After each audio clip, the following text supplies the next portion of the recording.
সালিশ বৈঠকের কথা বলে যুবলীগ নেতাকে হত্যা সাজানো হয়েছে ধর্ষণ চেষ্টার নাটক। সোহেল রানা পাঠানোর প্রতিবেদনে বিস্তারিত।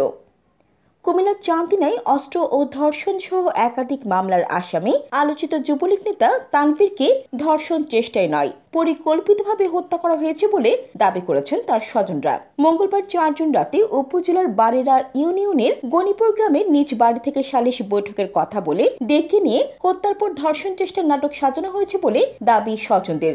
তারা অনেক আগে থেকে চেষ্টা করছে আমার ভাইকে মারার জন্য, তো কালকে তারা সুযোগ পাইছে পূর্ব প্ল্যানিং করে আমার ভাইকে মাইরা একবারে তারা চাইছিল যে ওই নারী দর্শন দিয়া এটা কাটায় ফেলতে, কিন্তু আল্লাহ তো একজন উপরে আছে ভাই। আমার ভাই ছিল না কখনো। এই মহিলা জামাই বসে একটা বিচার আছে জানতে আসো, তো গ্রামে তো কোনো সঠিক বিচার করে না কেউ। আমার ভাই যেখানে যায় এখানে একটু বিচার করে আর কি।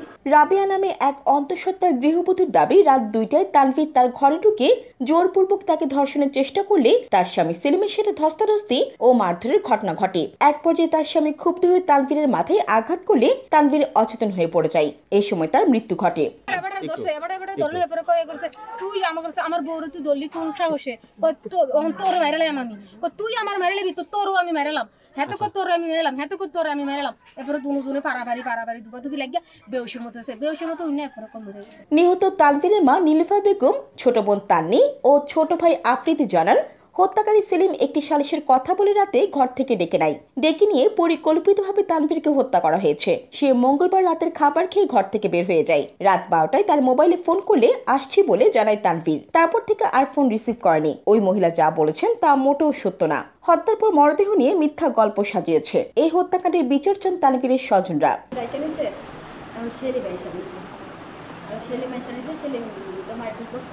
এক মহিলাকে আমরা সকালবেলা আমরা ঘুমাই আছি, এক মহিলা এসে বলতেছে তোর ভাইকে এখানে মাইরা ফেলা রাখছে। কালকা বাইরেছে, কালকা 9টার সময় আমার কটা ভাত দাও আমারে, আমি কটা ভাত খাইয়া করিয়া আমাদের কটা ভাত দাও, আমি খাইয়া ইয়া করি একটু দেও আমার ভাত। আমি ভাত দিছি না, আমি বাবারে কোনো দিক যাইস না, কালকা মামলার তারিখ আছে, মামলার তারিখে হাজিরা দিতে বাবা আইয়া পরে সকালে। আর এমনি কিন্তু শত্রুর অভাব নাই। ঠিক আছে আম্মা। এরপরে আমি আর আমার ভূতের কোনো খবর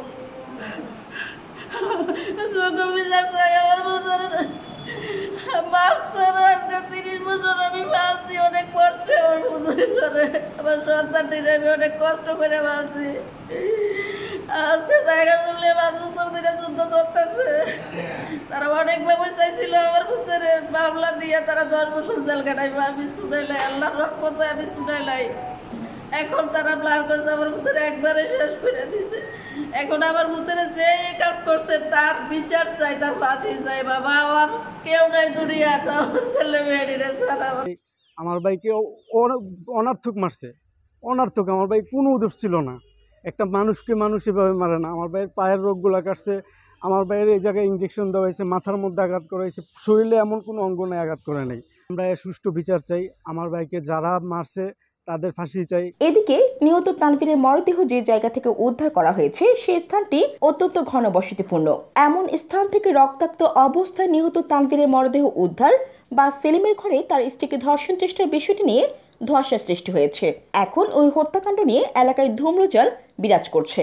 মঙ্গলবার রাতে ওই হত্যাকাণ্ডের ঘটনা ঘটলেও বুধবার 5 জুন সকালে খবর পেয়ে বায়রা ইউনিয়নের গড়ামারা গ্রামের আক্কাস আলীর বাড়ি থেকে নিহত তানভীরের মরদেহ উদ্ধার করে থানা পুলিশ। এই ঘটনায় ওই অন্তঃসত্ত্বা গৃহবধূর স্বামী গড়ামারা গ্রামের সেলিম মিয়াকে জিজ্ঞাসাবাদের জন্য আটক করে পুলিশ। নিহত তানভীর আহমেদ ভুইয়া একই ইউনিয়নের গণিপুর গ্রামের বাবুল ভুইয়ার ছেলে। সে বারেরা ইউনিয়ন যুবলীগ কমিটির সহ সভাপতি। খোঁজ নিয়ে জানা যায়, ক্ষমতার অপব্যবহার করে এলাকায় সন্ত্রাসী কর্মকাণ্ড চালিয়ে বেশ সমালোচিত তানভীর। তার বিরুদ্ধে চান্দিনা ও তিতাস থানায় অস্ত্র ও ধর্ষণ সহ একাধিক মামলা রয়েছে। নাম প্রকাশ্য অনিচ্ছুক একাধিক স্থানীয় বাসিন্দা জানান, এই বাড়িতে প্রায় সকলেরই টিনের ঘর। একটি ঘর থেকে অপর একটি ঘরের দূরত্ব দূরত্ব 4-5 ফুটের বেশি নয়। রাতে যদি এমন ধর্ষণের ঘটনা বা মারামারি হতো তাহলে আশেপাশের মানুষ নিশ্চয়ই টের পেত, যে কারণে বিষয়টি নিয়ে সবার মাঝে কৌতূহল দেখা দিয়েছে।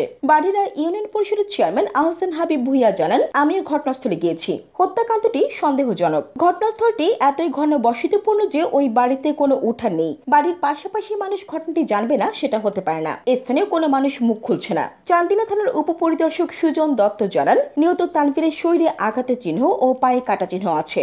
তবে কি কারণে হত্যা করেছে এই বিষয়ে এখনো কোনো সুনির্দিষ্ট তথ্য উদ্ঘাটন করতে পারেনি।